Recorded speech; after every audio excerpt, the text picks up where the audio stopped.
ipagpatuloy natin ang pag-aaral ng salita ng Diyos. Ngayong pong buwan ng May, we are talking about growing stronger.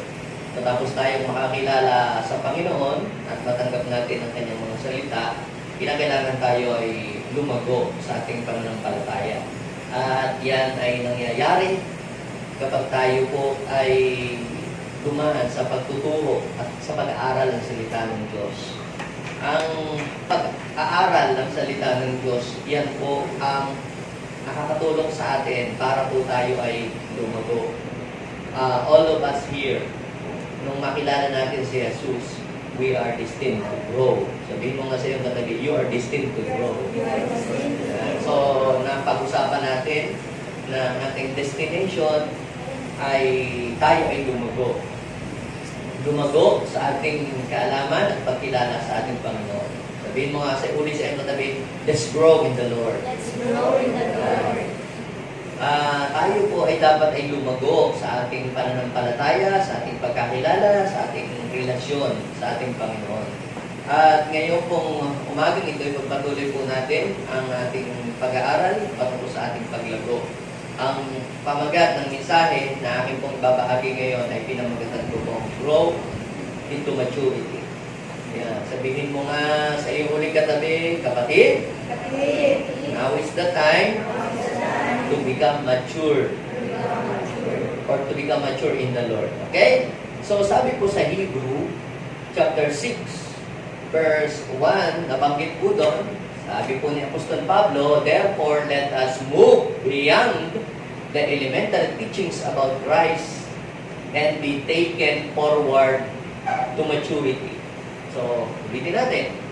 Ang sabi ng Hebrew chapter 6 verse 1, therefore, let us move beyond the elementary teachings about Christ and be taken forward to maturity. Kapag sinabi po natin spiritual maturity, spiritual maturity is not about to become perfect, or it's not about perfection or religious performance. Kapag sinabi po natin spiritual maturity, ibig sabihin po niyan, ikaw ay nag-grow ka, ikaw ay lumalalim, natatransform ang iyong buhay. It's about transformation of the heart, character, ang ating pong attitude, nababago din, at pati yung ating pakikitungo sa ibang tao, at tayo ay lumalalim at lumalago sa pag-ibig. Kapag sinabi pong spiritual maturity, ay nakikita ang imahe o ang image ni Christ sa iyong buhay, sa ating buhay, sa ating pananalita, sa ating pamumuhay, sa ating pakikitungo sa kapwa. So, tayo pong lahat, mga kapatid, ay nagsimula na hindi tayo mature.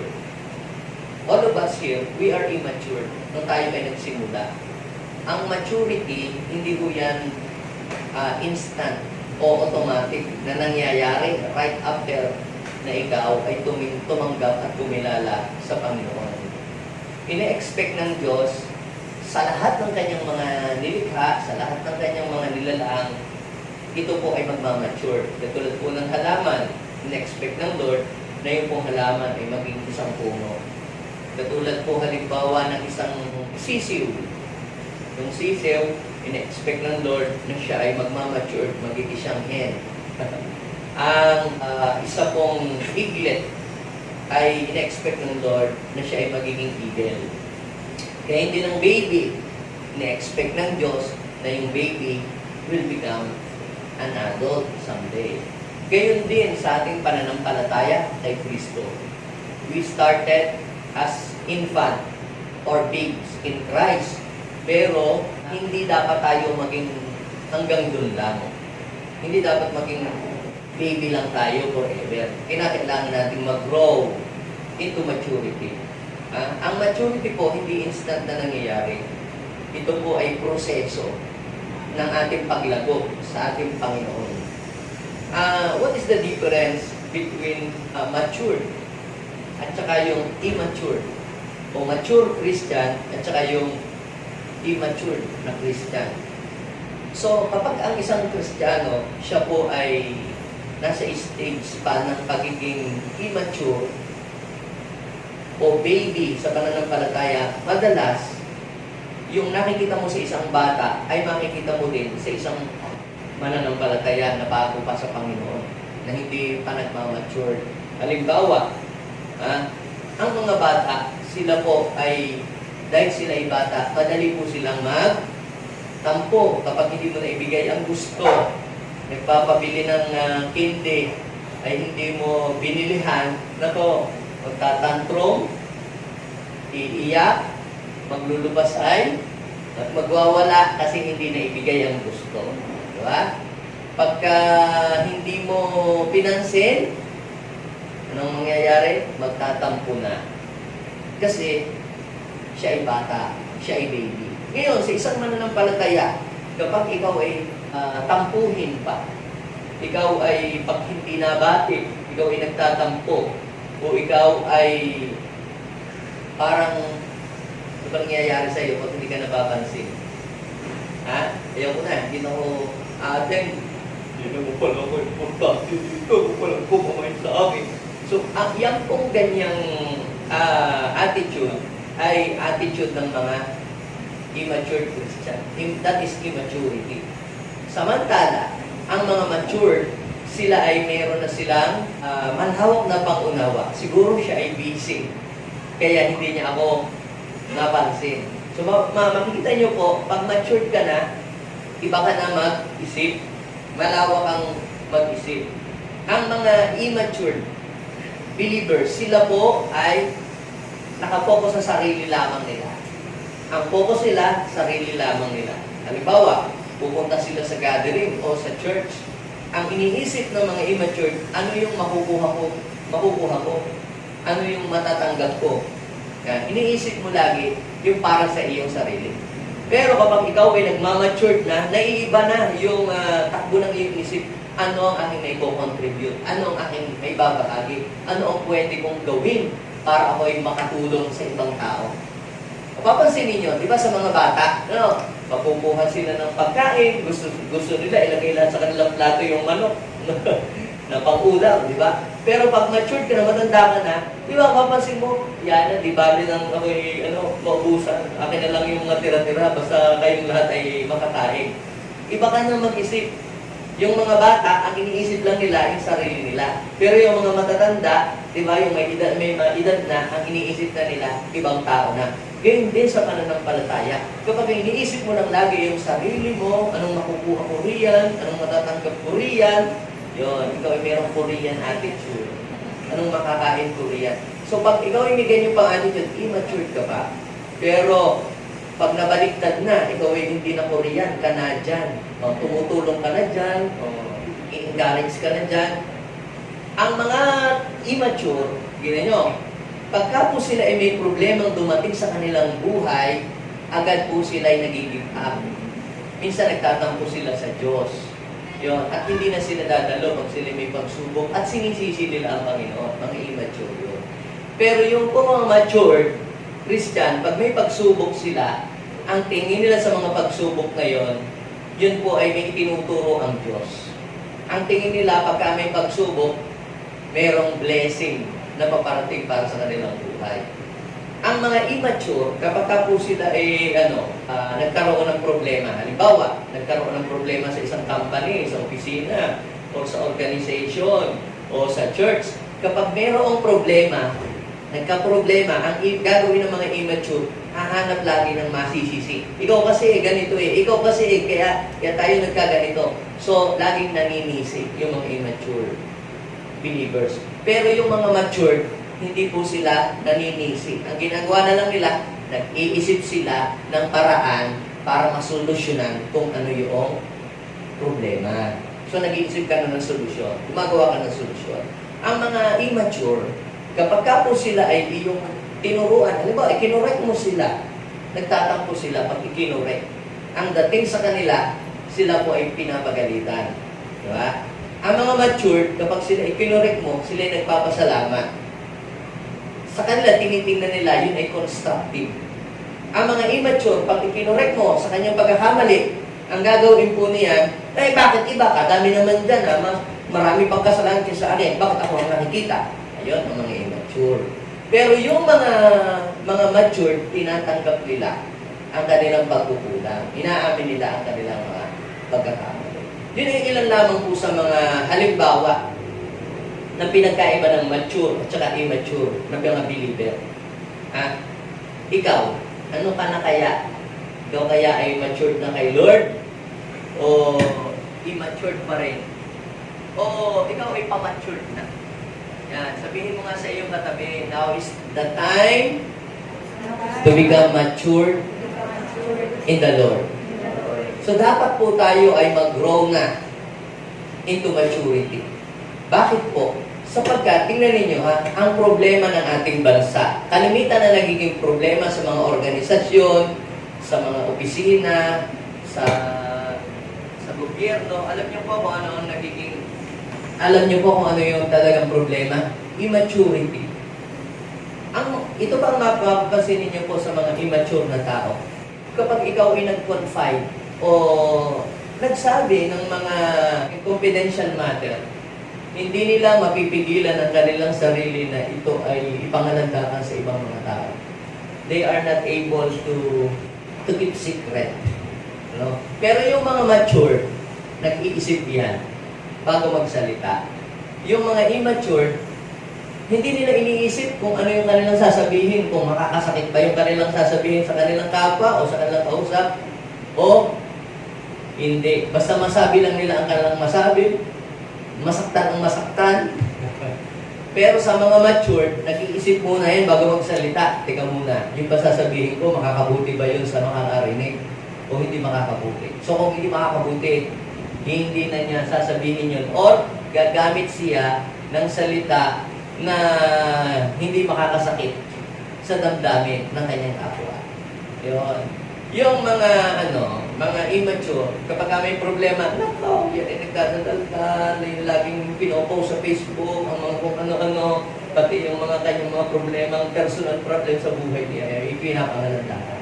Pero yung mga matured na, hindi yun basta-basta nag-o-open kung kani-kanino ng mga problema nila. Yung mga matured, humahanap lamang po sila ng mga tamang tao at doon nila ino-open ang kanilang mga suliranin. No? So, pag ikaw ay matured na, iba ka nang mag-isip. Iba na ang iyong pananaw. Iba na rin ang iyong pagtingin sa iyong buhay. Lumalawak na ang iyong pagtingin sa iyong buhay. Hindi ka lang nakatingin sa pangkasalukuyan. Ikaw ay nakatingin din sa panghinaharap. Yung mga bata, tingnan mo, di ba, yung mga bata, nakapokus lang yan sa pagkasalukuyan. Di ba? Ibigay mo sa bata yung pagkain. Kunyari, tsokolate. Ubusin niya yun sa lahat ng kainan. Di ba?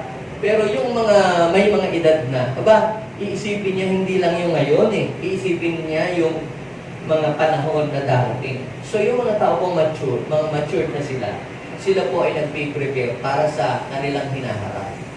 Ganun po sila mag-isip. Okay. So, gusto ng Lord na tayo pong lahat ay hindi manatiling ganito lang. Gusto ng Lord tayo ay mag-mature.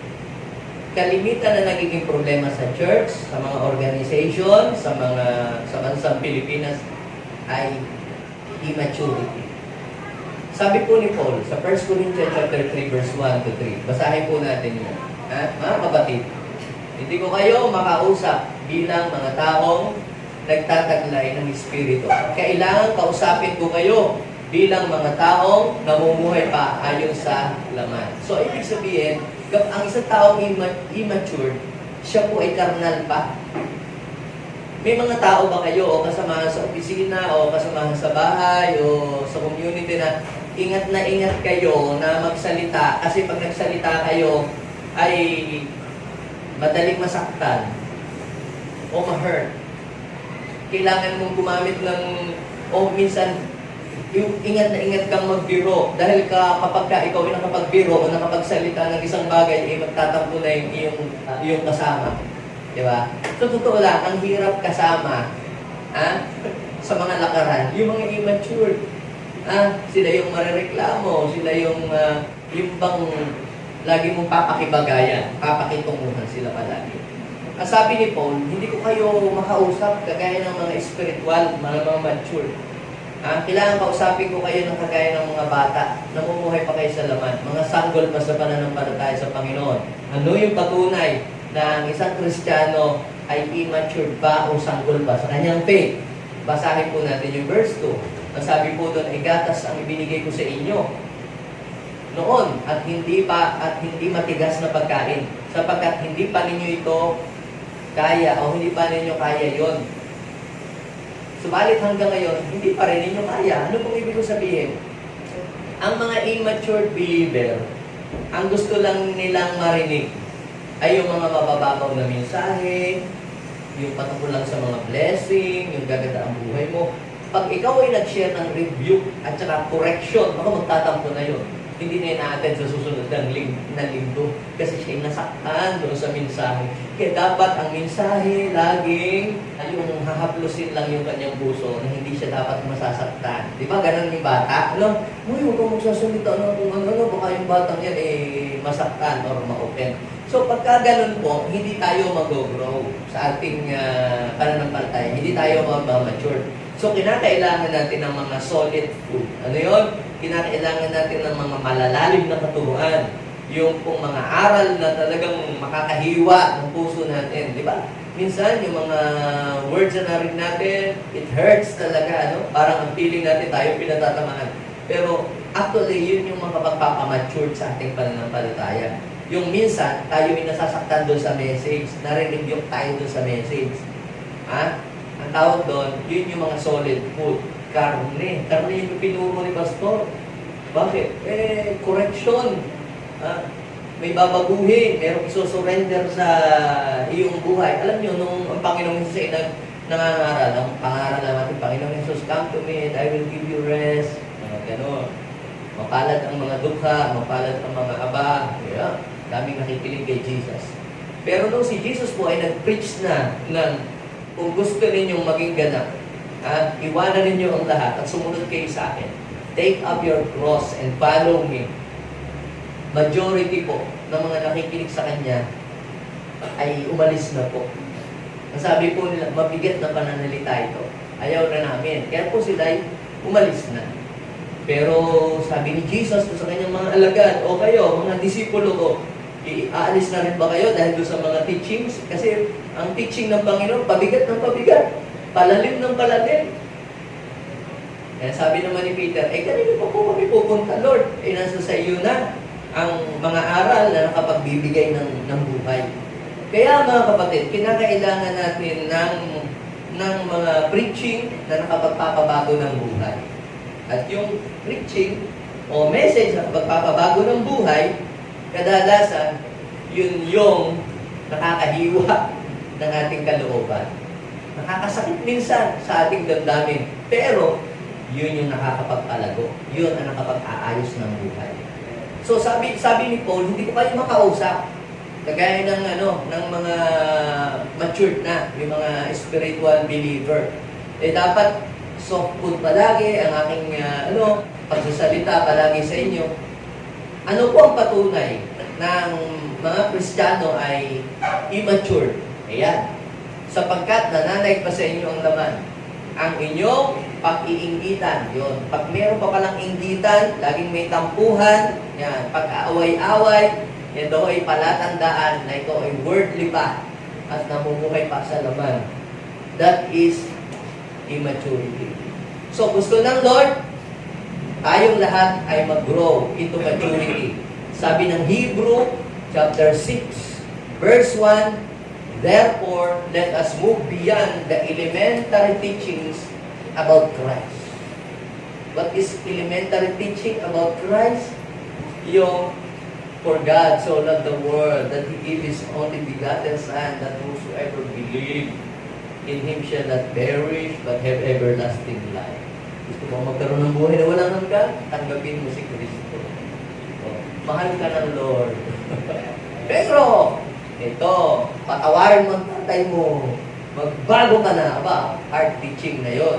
At yung mga hard teaching, yun ang nagpapamature. Ang sabi, therefore, let us look beyond the elementary teachings about Christ and be taken forward to maturity.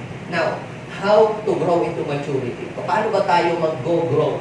Paano ba tayo mag-mature sa ating pananampalataya sa Panginoon? Mga kapatid, ito maturity is not instant. Hindi po instant ang maturity na dumarating sa buhay ng isang Kristiyano. Okay? Pero, ganito po yan. Kinakailangan natin may gagawin tayo para mag-mature tayo sa ating pananampalataya. Una, ang dapat po natin gawin, we must put away all childish things. To become matured in Christ is a matter of decision. Kinakailangan mag-decide ka. Anong gusto mo? Ikaw ba ay maging ganyan lang? Ganyan ka na ba habang panahon?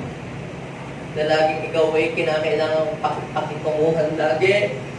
Kinakailangan lang ingat na ingat yung mga tao na magbiro, hindi makapag-biro kasi ikaw ay magtatampo. Pati ikaw ay, nakakarinig ka ng mga hard words o na-omit ka ba lagi. Okay? So, we must put away all childish things. Ang sabi po ni Paul, when I was a child, sa 1 Corinthians 13 verse 11, I thought like a child, I spoke as a child, I understood as a child, I thought as a child, but when I became man, I put away childish things. So, we must put away all childish things. Ano ba yung mga childish things?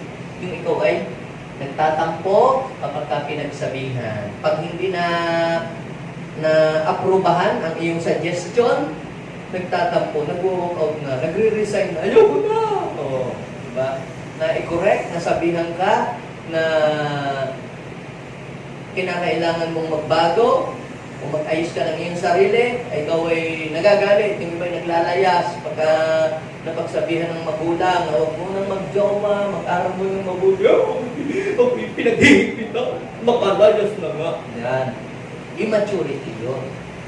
Ibig sabihin, ikaw ay hindi ka willing na mag-accept ng correction. That is immaturity. Pero pag ikaw ay nagmamature ka na, tumatanggap ka na ng correction. Tinatanggap mo na yung pagtutubid. Dahil alam mo na yun ay makakabuti para sa buhay mo. So sabi ni Paul, when I was a child, I spoke as a child. Paano ba magsalita ang isang bata? Hindi siya careful. Kung may masasaktan ba doon sa kanyang sinasabi. Basta masabi lang niya kung ano kanyang sasabihin. I thought and understood as a child. So anong dapat natin gawin? Di ba, Pastor, sabi ni Lord, tularan daw natin ang mga bata dahil pag hindi tayo tumulad sa mga bata, ayan, hindi tayo makakapasok sa kaharian ng langit. Iba ho yung childlikeness, iba ho yung childishness. Magkaiba po yun. Basahin niyo ho yung 1 Corinthians chapter 14, verse 20. Kita nyo, anong sabi ni Paul? Mga kapatid, huwag kayong maging isip bata. Huwag doon tayo maging isip bata. Anong dapat natin gawin? Maging tulad kayo ng mga batang walang malay tungkol sa kasamaan. So, yun yung childlikeness. Walang malay patungkol sa kasamaan. Walang malis or malisya. Kita ninyo. Kundi, ano dapat natin gawin? Maging katulad kayo ng mga matatanda pagdating sa pag-unawa. Yun. Maging katulad lang kayo ng bata, inosente, pagdating sa kasamaan. Pero the way naman kayong mag-isip, dapat maging katulad kayo ng matatanda. Ibig sabihin, dapat matured ka ng mag-isip. Yan. So, ang iniisip lagi ng mga immature ay ang kanyang sarili. Pero ang iniisip naman ng mga matured na ay papaano siya magiging blessing sa ibang tao. So, that is the difference. Yung pagkakaiba ng mature at saka ng isang immature. Okay? So, pansinin niyo mga kapatid, bakit kinakailangan nating itakwil ang pagiging childish at ang pagiging immature. Sapagkat hindi ka pagtitiwalaan ng Diyos ng mga dakilang mga bagay hanggat ikaw ay immature pa pagdating sa iyong faith kay God. Yes, lahat tayo may prepare si Lord ng mga dakilang bagay para sa atin. Pero, bakit nadidelay? Kasi immature ka pa eh. Bakit pa dumadating yung mga blessing, ng mga inihanda ng Diyos, yung promise ni God na ikay pagpapalain? Bakit hanggang ngayon hindi ba binibigay? Kasi gusto ng Diyos na ikaw ay mag-mature muna sa iyong pananampalataya bago mo matanggap ang mga iyon. Bakit? Sapagkat kapag tinanggap mo ang isang pagpapala o ang blessing na ikaw ay immature pa, hindi mo kaya itong i-handle, hindi ito magiging blessing para sa iyo. Baka ikapahamak mo pa. Halimbawa, meron kang sasakyang motor, tapos yung anak na 3 years old, nagwawala at gusto niyang kunin yung susi. Ang tanong, ibibigay mo ba sa yung 3 years old na anak yung susi ng iyong motor para i-drive niya? Hindi, mahal mo siya eh. Hindi, kahit mahal mo siya, hindi mo yun ibibigay. Bakit? Dahil alam mo na hindi pa yun nababagay para sa kanya. Kasi baby pa siya. Pero kapag siya ay nagkaedad na, ito'y kusang ibibigay mo na sa kanya dahil alam mo na kaya na niya ito i-manage. Naalala niyo po ba yung story ng The Lost Son? May dalawang anak po yung yung mayaman. Mayaman po sila at yung ginawa po ng young son, kinuha niya ang kanyang mana. Look at the word young son. Kinuha niya yung mana niya. Dahil sa kanyang immaturity, hindi niya na-handle yung perang napakadami. Alam niyo po, hindi niya inisip ang kanyang future. Ang inisip lang niya ay yung pagkasalukuyan. Inubos daw niya po yung kanyang pera, saan? Sa luho. Nung pagkaubos, biglang nagkaroon ng famine. Ano po ang nangyari? Hindi siya po'y nagutom. Kaya sabi ko po nung nakaraan, maraming paraan si Lord para tayo ay turuan. Sa pamamagitan ng kanyang salita, tuturuan tayo ng Diyos through His Word. Kung ayaw mo pa rin na matuto sa salita ng Diyos, merong mga mangangaral o mga preacher na magtuturo sa iyo. Kung ayaw mo pa rin matuto, nandiyan ang Holy Spirit para i-convict ka. Kung ayaw mo pa rin pa-convict, meron pang isang paraan para si Lord ay turuan tayo. Through what? Through sufferings. At yun ang nangyari. Nung siya po ay maghirap, dahil walang-wala siya at gipit na gipit, siya naghanap ng trabaho, pero walang magbigay sa kanya ng trabaho. Then, when he come to his sense, natauhan siya. Doon siya nagkaroon ngayon ng time para mag-isip, para i-search ang kanyang sarili. At doon natuto siya. Na-realize niya na mabuti pala yung nakatira doon sa poder ng kanyang ama. So natuto siya doon sa nangyari sa kanya. At doon siya nag-mature. Tayo po ay nagmamature sa pamamagitan ng mga pinagdadaanan natin sa buhay. Okay? So, hindi ibibigay sa atin ng Lord yung blessing na para sa atin hanggat hindi pa tayo nagmamature sa ating panampalataya. Basahin niyo po yung Galatians chapter 4, verse 1 hanggang 2. Tingnan niyo ito Tingnan niyo ito. Ito isang parable. Parable ni Paul. Sabi niya, ito ang ibig kong sabihin. Habang bata pa ang tagapagmana. Sino ditong naniniwala na siya'y tagapagmana ng kaharian ng Diyos? Amen. Yes, nakalagay po sa Bible, Romans chapter 8, verse 17. Yamang mga anak, tayo ay tagapagmana ng Diyos. Tagapagmana ng mga kayamanan sa langit. Now, tayo pala ay tagapagmana. Bakit hindi ibigay sa akin ng Diyos ang malaking ministry? Bakit hindi bigay ng Diyos sa akin ang masaganang kabuhayan?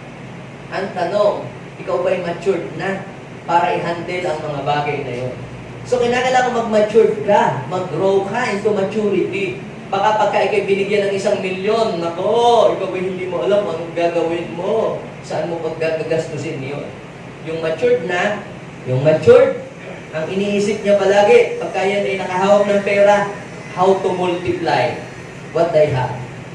Pero yung mga immature pa na ang iisipin lagi niya, ako, ano bibiling ko, bibiling ko. Magsha-shopping ako. Kaya nauubos ang pera. Pero yung mga mature, iba yan, mag-isip, paano ito dadami? Paano ito hindi mauubos? Paano ito madadagdagan? Oh. Ganyan po mag-isip ang mga mature na sa pananampalataya. Okay, so sabi po dito, hindi pa daw po ibinibigay habang bata pa yung tagapagmana. Hindi ibinibigay ang mana. Siya ay nasa ilalim pa ng hindi siya nakakahigit doon sa mga katulong. Sapagkat siya ay nasa ilalim pa ng pamamahala ng mga taga-pangasiwa hanggang sa panahong itinakda ng kanyang ama. So may panahon pala na itinakda si Lord para yung lahat ng mga pangako niya na pagpapala ay mapapunta sa iyo. Kailan yung panahon yun? Kapag ikaw ay mature na. If you are matured enough to handle those blessings. Naalala ko nung first year, second year na nag-start pa lang po ako sa ministry. Ang prayer ko, Lord, give me 1,000 members. Ganun ang aking prayer. Give me a big church. Bigyan po ako ng maraming mga leaders and pastors. Pray ako ng pray, pero hindi po tinutupad ng Panginoon. Bakit hindi nangyayari? Hindi siguro totoo yung sabi ng Lord.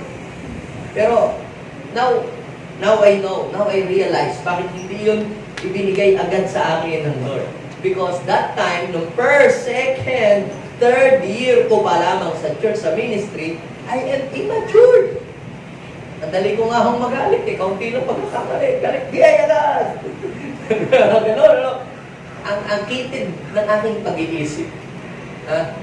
Pero habang tumatagal ako sa Panginoon, nagmamature, napansin ko po mga kapatid, doon ibinigay ng Lord. We have 29 churches in Pangasinan. Pero hindi ko yan instant. I have 50 pastors under me. At marami pang mga pastor na aking mini-mentor ko ngayon. Pero hindi ho yun nangyari overnight. Kailan nangyari yun? Nung ako'y unti-unting nagmamature sa pananampalataya. Kapag nagpo-confide sa akin yung mga pastors ng mga mabibigat na mga problema, lagi kong nasasabi, ganyan ako din dati noon. Parang gusto ko na rin mag-up. So, sabi ko, binalikan ko yung panahong ako'y nagsisimula pa lang sa Panginoon. Sabi ko, Lord, kung ginawa mo pala po yun sa akin, yung una, baka po ako'y nag-give up na. Baka po ako'y sumuko na. Dahil hindi ko pa po kayang i-take yung ganong kalaking responsibilidad. Bakit hindi ibinibigay sa iyo ng Diyos yung mga malalaking blessing, yung promotion na malalaki, hindi binibigay sa iyo ng Panginoon? Hindi dahil sa ayaw ka ng Diyos pagpalain, kundi nakikita ng Diyos yung danger kapag ibinigay ito sa iyo, baka ikapahamak mo, baka mapalayo ka pa sa Kanya, baka hindi mo kaya itong i-handle, baka ikaw mabackslide pa lalo. So, ano ang kailangan gawin? Huwag ka mag-pray ng promotion. Huwag ka mag-pray ng blessing. Dahil yun talaga darating talaga yun. Anong gawin mo? Mag-pray ka na, Lord, help me to become a matured person so that ano man yung ibigay mo sa aking blessing, hindi yun masasayang pag yun ay dumating. So, ano yung una? We must put away all childish things. Pangalawa, para tayo ay mag-mature, ang kailangan po natin gawin sa ating buhay, we must take a step toward spiritual maturity. Ano ang ginagawa mo? May ginagawa ka ba para ikaw ay mag-mature spiritually? Ano ba yung gagawin natin para tayo mag-mature spiritually? E di, magbasa ka ng salita ng Diyos. Basahin mo ang salita ng Diyos kasi it is impossible to grow into maturity without reading the Bible. Kung hindi mo babasahin ang salita ng Diyos, hindi ka magmamature sa iyong pananampalataya. Kaya daming believers, daming Christian, ang tagal na sa church, 10 taon, 20 taon, hindi sila nagmamature, hindi sila nag-grow sa pananampalataya sa Panginoon. It is because hindi nila binabasa ang salita ng Diyos.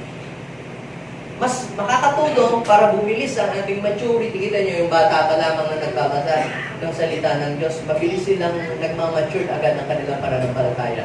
Nag-start po ako nagbasa ng Word of God. Ako po ay 9 years old. Nagme-memorize ako 3 times a day ang minimemorize na mga verses. Yung tinuturo sa amin sa Sunday school. Kaya nag-start ako sa ministry ng full-time 18 years old. Nagpapastor na po ako ng 18 years old. Pero graduate na ako na, nag-work pa rin po ako.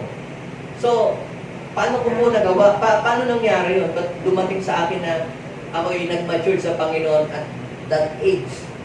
Dahil nakatulong ang pagbabasa ng salita ng Diyos sa akin para ako'y mag-mature sa aking pananampalataya. So hanggang hindi mo binabasa ang salita ng Diyos, hindi magmamature ang iyong pananampalataya. Mananatili kang babes in Christ. Mananatili kang sanggol. Kaya maraming Kristiyano, para silang merong spiritual autism or autistic child sila, special child. Bakit? Hindi sila nag-grow kasi para silang bata. May pelikula nga na pamagat na yun eh. Yung tawag dun sa pelikula na yun. Na malaki na eh, parang bata pa rin siya. Bonjing. Maraming mga Kristiyano, bonjing sila. Bakit? Hindi nagmamature. Pero para hindi ka maging bonjing na Christian, basahin mo ang salita ng Diyos. Magkaroon ka ng personal devotion. Magkaroon ka ng i-develop mo yung iyong prayer life. Take a step toward spiritual maturity. Ang sabi ni Paul sa mga Hebrew, sa mga kababayan niya, sa Hebrew chapter 5 verse 12 to 14.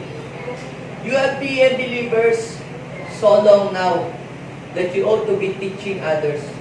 Ang tagal niyo ng Kristiyano.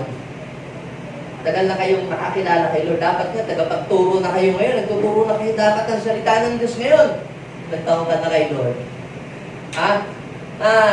Instead, you need someone to teach you again the basic teaching about God's Word.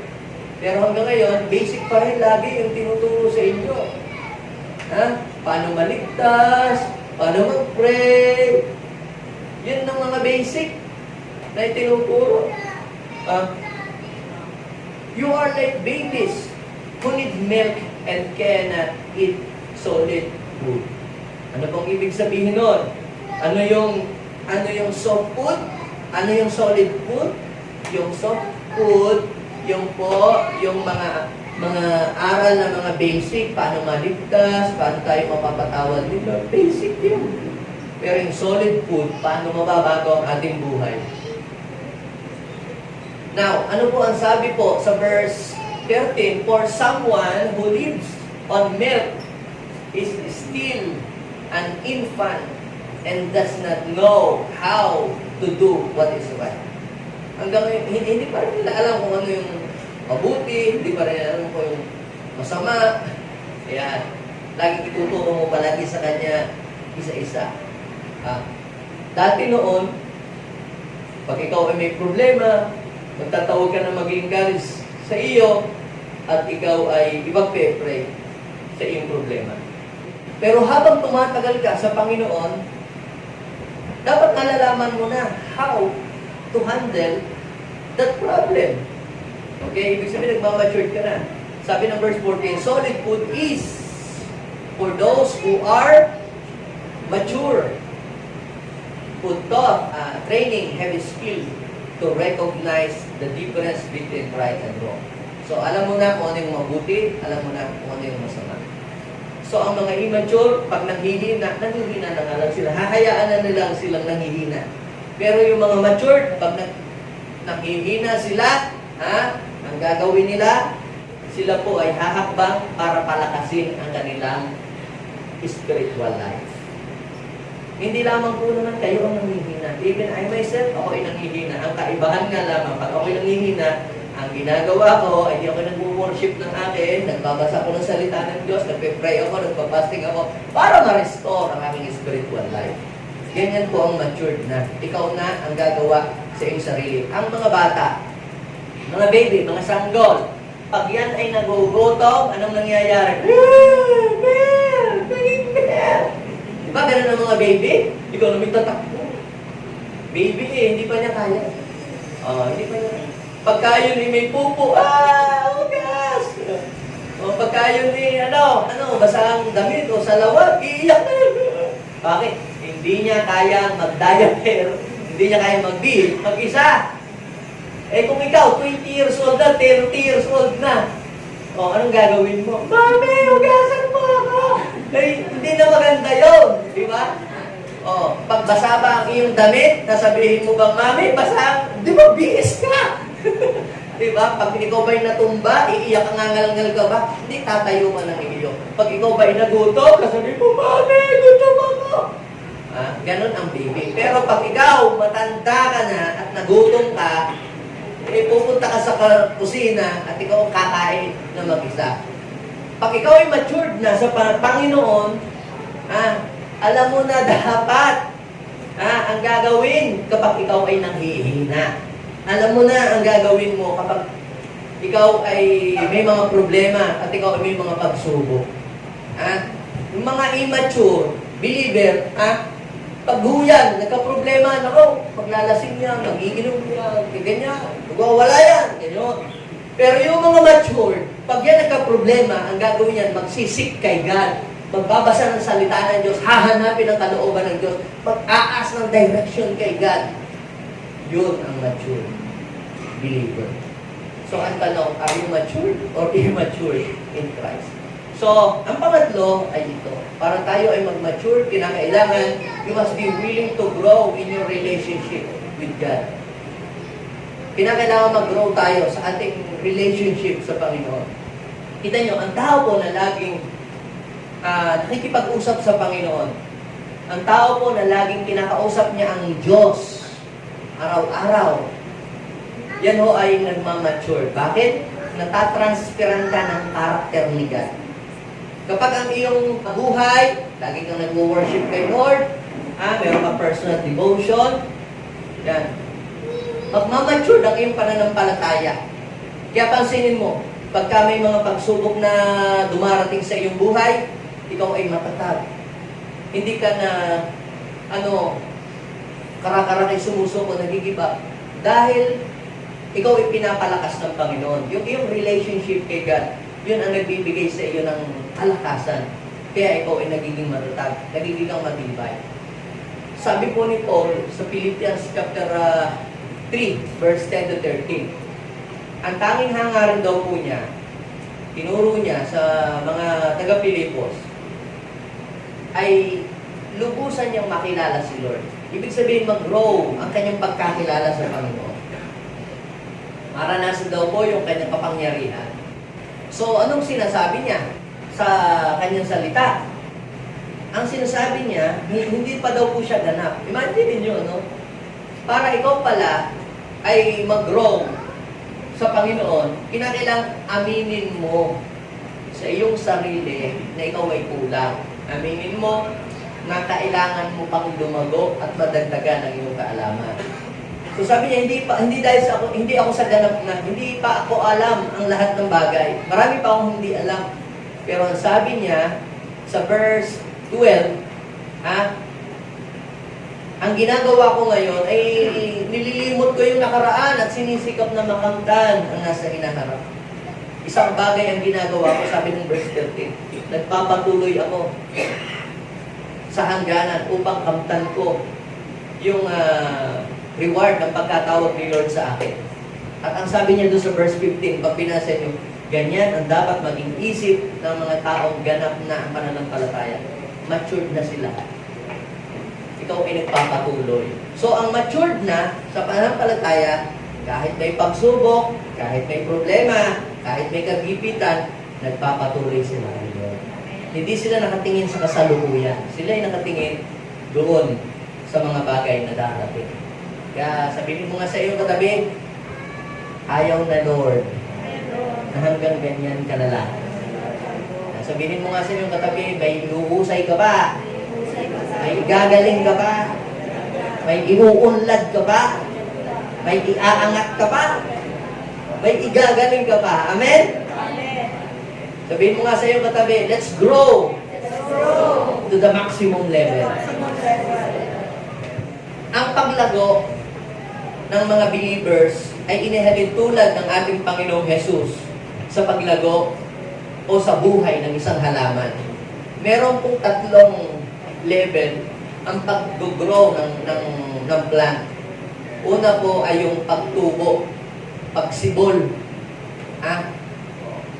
Noong tayo po ay tumanggap kay Jesus, nung tayo ay mabahagihan ng salita ng Diyos, natuto tayong manampalataya. Natuto tayong sumunod kay Lord. So, tayo ay nandun sa stage ng pagsibol, pagtubo. Naunawaan natin ang salita ng Diyos. Pero hindi dapat manatiling hanggang doon lang. So, kinakailangan tayo din ay lumago. Yung ikaw ay nababago ng iyong buhay, yung ugaling hindi magaganda ay ngayon ay gumaganda at nagiging ayos. At ikaw ay the way ka makitungo sa ibang tao, nagiging maayos din. Dati nun, pag galit ka. Dati nun, wala kang makasundo halos eh. Halos eh. Ang ibang mga tao, kaaway mo nga eh. Pero kapag ikaw ay nag-grow na kay Lord, ikaw ay nagiging daan na sa ipagkakasundo. So yun yung second level. Unang level, ikaw itumog, yung pagtubo. Pangalawang level, yung paglago. Pero hindi hanggang doon lang ang gustong mangyari sa iyo ng Lord. Sabihin mo sa iyo katabi, gusto ng Lord na mamunga ka. Ito yung pagbubunga. Yung season of fruitfulness. Yun ang gusto ng Lord na marating mo. Yung ikaw ay mamunga. Hindi ka lang nakaintindi, hindi mo lang naintindihan ang salita ng Diyos. Hindi lang nabago ang buhay mo. Kundi yung mga natutunan mo, mga naranasan mo, sineshare mo rin sa iba.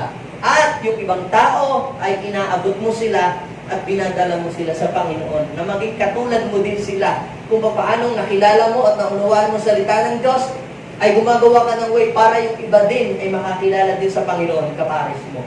Ibig sabihin yan, ikaw ay namumunga. At hindi lang yun, ikaw ay ginagamit ng Panginoon sa kanyang kingdom. Dati rin, taga-upo ka lang, taga-palakpak, amen, hallelujah, uwi na. Pero, nag-grow ka to the maximum level. Nagagamit ka ng Lord mightily sa kanyang kingdom. Nagiging channel of blessing ka sa maraming mga tao. At kung ikaw naman ay negosyante, you are creating more jobs para yung mga tao ay mabigyan mo sila ng trabaho. Ganon. Tumutulong ka sa iba. So, kaya ang buhay Kristiyano, hindi hallelujah at praise the Lord lang. Ang buhay Kristiyano po, dapat tayo ay namumunga. At ang sabi ng John, chapter 15, napaparangalan daw po ang Ama kapag tayo namumunga ng sagana. When you produce much fruit, our Father in heaven will be glorified. So, nag-glorify si Lord kapag tayo ay namumunga ng sagana. Ibig sabihin, may pagbabagong nakikita sa ating buhay. Ibig sabihin na yan, ikaw ay nagiging fruitful at nagiging productive. Kumusta na ikaw? Kumusta na ang buhay mo nung nagsisimula ka kay Lord at ngayon? Meron po bang difference? O ganun pa rin lang? Pantay lang? We are not perfect. Pero nung ako'y makakilala sa Panginoon, at saka ngayon, kung pagkukumparahin mo, ay meron kong napakalayo kong kaibahan. Nung una ako nakakilala kay Lord, at saka ngayon. Ganon din ang gustong mangyari sa iyo ng Lord. Ikaw, nung magsimula, katulad ka ng halaman. Pero dapat ikaw ay maging fruitful. Yan ang gusto ng Panginoon. Napaparangalan ang Diyos kapag ikaw ay namumunga. Kaya sabihin mo nga sa iyong katabi, let's grow to the maximum level. At para mangyari sa buhay natin yan, let's eliminate the barriers of growth. Bakit po ba hindi lumalago ang maraming Kristiyano? Ba't hindi nag-grow to the maximum level? Dahil ang marami po ay hinahayaan po nila na madaig ang kanilang buhay ng mga makamundong mga bagay. Sabi ng ating Panginoon, doon sa Mark chapter 4, verse 18 to 19, ito ay talinhaga na inihalid tulad ng Panginoon ang marami kaya hindi namumunga para silang katulad nung binhing nahasik sa dawagan. tumubo nga naman, kaya lang hindi ito lumago at hindi nagbunga. Bakit? Kasi yung dawag, yung mga damo, halamang matinik, nung tumubo yung halaman, tumubo rin yung halamang matitinik. Hindi nakapamunga, nasuffocate nung mga damo sa paligid.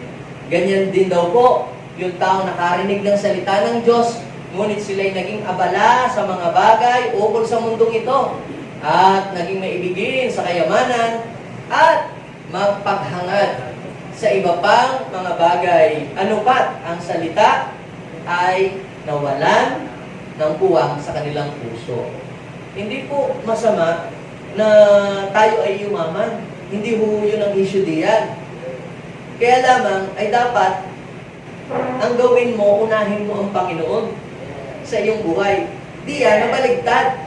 Mas inuna nila ang makamundong bagay at hindi na sila nag-isip ng mga bagay patungkol sa Panginoon. Si Abraham mayaman, si Isaac mayaman, si Joseph ay mayaman. Pero bakit sinabi diyan sa aral ng Panginoon na yun daw po kaya hindi lumago ay naging abala daw po sila sa mga bagay o sa mundong ito at naging maibigin sa kayamanan. Anong ibig sabihin niyan? Mas naging lamang ang kanilang pag-ibig sa mga material things, sa mga bagay dito sa mundong ito, at nawalan sila ng pag-ibig sa Diyos. So, huwag mong hayaan na mawala yung pag-ibig mo sa Diyos. Yung pag-ibig mo sa Diyos na palitan, naging pag-ibig mo sa mundong ito. Kaya, ang mangyayari sa iyo, hindi ka lalago sa iyong pananampalataya kay Lord. Mahalin mo si God, at pag minahal mo si God, yung blessing, yung kayamanan, yung kasaganan, yun ang hahabol sa iyo. Sino dito gusto niyang siya ay habulin niya ng habulin, yung blessing? Sino dito gustong siya humabol sa kayamanan? O sino naman dito gusto na siya habulin ng kayamanan? Ang sekreto para habulin ka ng kayamanan, ibigin mo ang Diyos. At pag inibig mo ang Diyos, hahabulin ka ng kayamanan. Ang Diyos ang ibigin mo, hindi yung kayamanan. Pero naku, pastor, hindi ako makaka-attend ngayon. Busy ako. Marami akong mga paninda. Marami. Yung wala nang time kay Lord. Pag wala ka ng time kay Lord, ibig sabihin niyan, pasok ka doon. Doon kaya hindi sila nag-grow at namunga kay Lord kasi naging naibigin sila. Mas inibig nila yung kayamanan. Pero ikaw, nandito ka ngayon, busy ka, marami kang mga kliyenteng kakausapin pa nga. Tingnan mo, uunahin ko muna sila, mag-worship muna ako sa Kanya. Hindi mo hinahayaan na ang mga dawag at mga halamang matitinik ay ikaw ay kontrolin nito. Kaya, ikaw ay namumunga. Kasi, mas mahal mo si Lord. Kaya pag mahal mo ang Panginoon, ikaw ay mamumunga, ikaw ay lalago. Let's eliminate the barrier of growth. Ano ang mga hindrances sa buhay mo? Bakit hindi ka lumalago? Ikaw ay laging sigurong busy. Marami kang ginagawa. Unahin mo ang Panginoon sa iyong buhay. So, kaya ang ginagawa ng Lord, sa John chapter 15 verse 2, pinuputol daw po niya yung mga sanga para ikaw ay mamunga ng sagana. So, sa mga gardener, para daw po ang halaman ay gumanda ang sibol, gumanda ang mga sanga, kinakailangang i-prune. Tanggalin yung mga siit, tanggalin yung mga tuyo-tuyong sanga. Bakit? Kasi yung mga tuyong sanga, pwede niyang kainin yung sustansya ng halaman, kaya hindi siya nag-grow. Kaya ang gagawin ng gardener, tatanggalin yung mga siit-siit para yung halaman ay walang maging kaagaw doon sa sustansya para siya mamunga.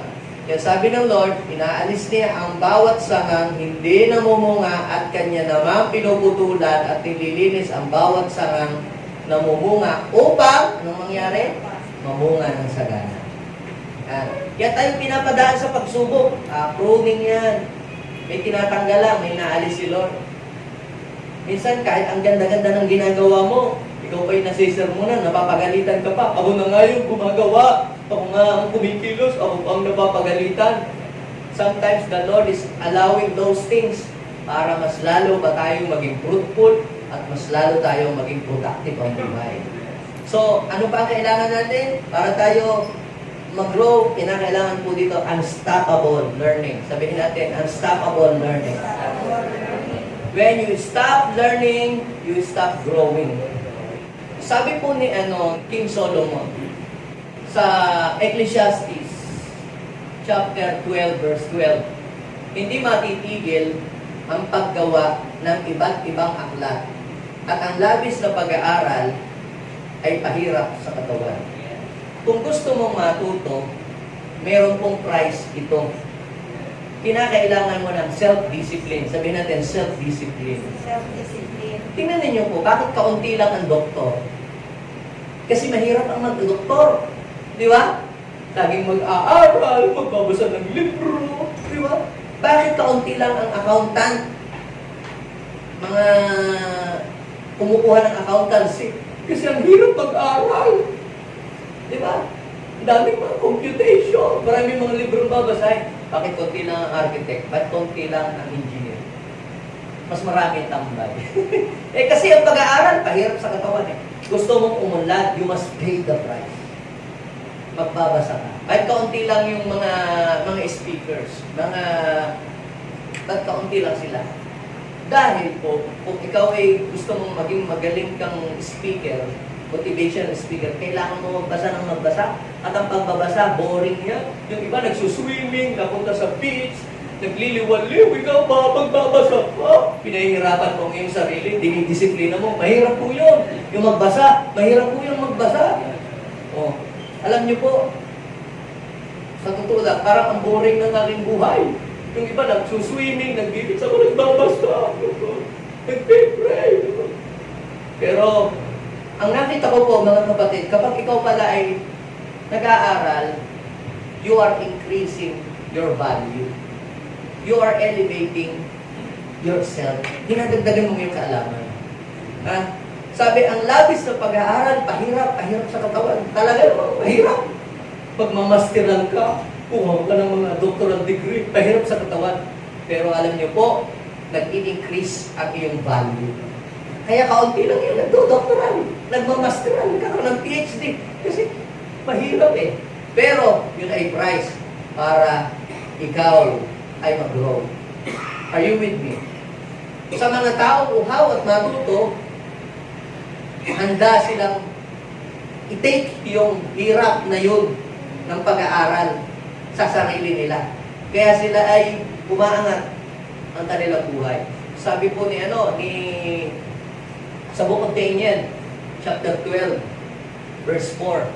Marami daw po ang magsasalita at magsisikap na maunawaan ang maraming bagay.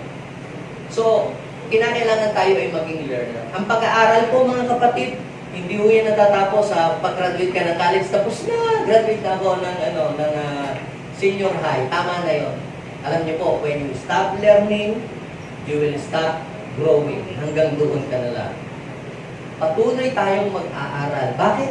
Dahil marami na pong bagong kaalaman na nadadagdag. Kaya yung alam mo, noong 1980s, 1990s, I am telling you, obsolete na yun. Kailangan mo bang mag-aral ulit ng panibagong kaalaman sa panahong ito? Dahil marami ng mga bagong kaalaman. Ito yung sabi ng Bible, marami ang magsasaliksik ng kaalaman at magsisikap na maunawaan ang maraming bagay. Isa ka ba doon? Learning is unstoppable. Kaya, if you want to grow to the maximum level, you have to add value to yourself by reading books. I am reading a lot of books. Ako po ay nagbabasa. Napansin ko, sa akin yung pagbabasa. Nung ako'y matutong nagbasa. Maraming nag-i-invite sa akin para ako'y magturo sa kanilang mga simbahan. So, you are elevating and increasing your skill kapag ikaw ay nagbabasa at nakikinig. Huwag lang puro drama, puro entertainment. Ang iyong panuodin, magdagdag ka ng kaalaman sa iyong sarili at madadagdagan ang iyong value at mag-i-increase ang iyong kaalaman. Madadagdagan ang iyong vocabulary at ikaw ay uunlad ang buhay mo. Sabihin mo nga siya nito tabi, let's grow to the maximum level. At ang panghuli na gusto kong iwanan sa ating lahat bilang pangwakas, get ready for change. Sino dito ang gustong lumago? Amen. Ang negosyo, ang church, ang ministry, ito po ang sasabihin ko sa inyo. get ready for change. If you don't want change, kung ayaw mo ng pagbabago, growth will not come. Hindi darating ang paglago. Sa negosyo, hindi dadating ang pag-unlad ng negosyo. Sa ministry, hindi lalago ang church kung walang change. So, ang change, ito po ay nagdudulot ng paglago. Kaya pansinin niyo mga kapatid, sa bawat paglago ng community, laging mayroong pagbabago na nangyayari. Sa community na walang change, walang growth na nangyayari. Kaya sino dito ang gusto niya na may paglago na mangyayari sa kanyang buhay? Ang tanong ay ito, are you ready for change? Handa ka bang pabago? Kasi sometimes yung mga karakter natin na minsan sasabihin natin, hindi, ganito na ako. Kung ano yung kinamulatan ko, yun na yung aking kinagis na, ganito na ako. O, wala na, hanggang doon ka na lamang. Pero, tayo mga kapatid, laging mayroong adjustment na gagawin sa ating sarili para tayo ay lumago. So, get ready for change. Change is not comfortable, but rewarding. Hindi po komportable yung pagbabago.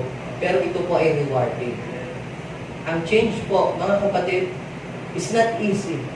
Pero ang pagbabago po ay nagbibigay po ito ng pagpapala sa ating buhay.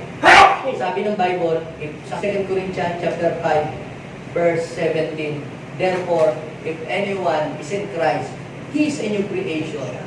The old things have passed away. Behold, all things have become new. Kasi nagugulat yung maraming gusto yung katabi, mayroong mga bagong bagay na mangyayari sa inyo. Are you ready for change? Tayong lahat ay tumayo, tayo ay imbitahan natin ang presence ni Lord. Let's desire na tayo ay lumago pa, na hindi tayo manatiling hanggang ganito lang. Lord, may ilalago pa ako. Marami ka pang pwedeng gawin. Doon sa iyong business, hindi mananatiling sari-sari store, yung iyong business. Hindi mananatiling small store. Let's grow to the maximum level. Ang ating church, hindi tayo mananatiling dito lamang sa kabilang sulok. Hindi ito mananatiling maliit. Tayo ay magiging 1,000. Tayo ay magmumultiply. Ang iyong knowledge, hindi lang ikaw hanggang diyan. Hindi ka lamang tagapamahagi ng tinapay at saka juice pag Sunday. Maglilid ka ng outreach. Hindi ka lang maging tagapagpakanta isang araw. You will lead young professional to the Lord. You will minister to other people. Hindi ka lamang magiging tagaupo someday. You will become a pastor. Yes. Hindi ka lamang tinuturuan. Someday, ikaw na yung magtuturo. Yes. Hallelujah. Lord, gusto pa namin lumago. Ayaw namin maging hanggang dito kami lamang. Hindi ka patapos sa aming buhay. Yes, gusto namin lumago sa lahat ng area ng aming buhay. Sa aming relationship sa inyo. Gusto namin lumago, Panginoon o Lord, sa lahat ng area ng aming buhay. Maging sa pakikitungo sa ibang tao. Lord, sa pakikitungo sa aming kapwa. Yes. The way we handle problems. Gusto po namin kami ay lumago. Thank you so much, Jesus. Thank you so much, Father, for your loving kindness. Panginoon, kung may sabi that you know the plans you have for us, plan to prosper us and not to harm us, to give us a future and I hope. Gusto namin ma-reach, O God, yung place kung saan itinakda mo para sa amin. We want to grow more. We want to grow, O God. We want to grow until we become a better person. Until we become like you, Jesus. Maraming salamat. We give you praise and honor and thanksgiving, Lord. Hallelujah, hallelujah. We ask the presence of God to strengthen us and help us to become mature in our faith, Lord. Yes, yes. Hindi kami mananatiling sanggol sa aming pananampalataya. Kami ay magmamature.